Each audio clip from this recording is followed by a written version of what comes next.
ভ্যানে করে এটা ওই জঙ্গলের ভিতরে ছাড়লো।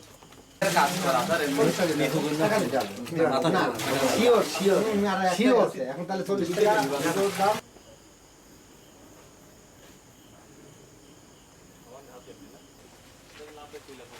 সিএমপিডি আছে নাকি নাম্বার আছে?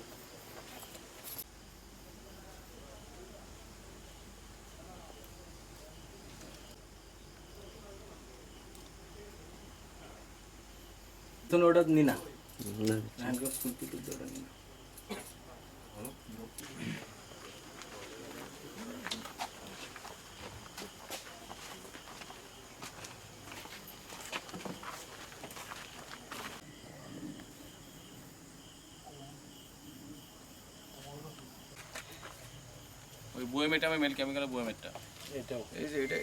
সাতক্ষীরা জেলা পুলিশ গোপন সংবাদের মাধ্যমে জানতে পারে যে কতিপয় অসাধু চক্র ভেজাল দুধ তৈরি করে অধিক মুনাফা লাভ করছে।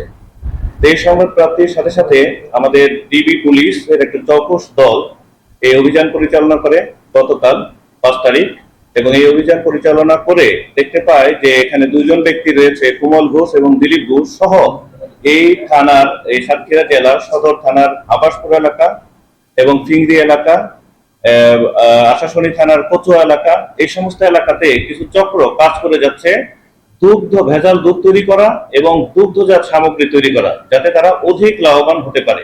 তো আমরা যেহেতু সংবাদ পেয়েছি এবং জনস্বাস্থ্যের জন্য এটি ক্ষতিকর, এই জন্য আমরা এই অভিযান পরিচালনা করি এবং 2 ব্যক্তিকে এখানে গ্রেপ্তার করা হয়, এবং গ্রেপ্তারের সাথে সাথে ভেজাল দুধ তৈরি করার জন্য যে সমস্ত উপকরণ সেগুলো আটক করা হয়।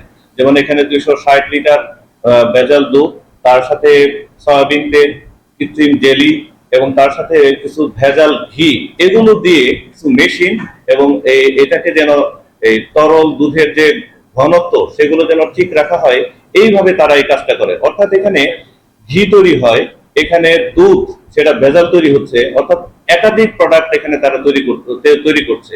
তো এটা জনস্বাস্থ্যের জন্য যেহেতু ক্ষতিকর, আমরা আমাদের যে সমস্ত অভিযান রয়েছে, অভিযানের পাশাপাশি জনস্বাস্থ্যের জন্য ক্ষতিকর এই বিষয়গুলোকে আমরা অভিযান অব্যাহত রাখবো, এবং যারা ধরা পড়েছে তাদের বিরুদ্ধে আমরা আইনগত ব্যবস্থা নিব।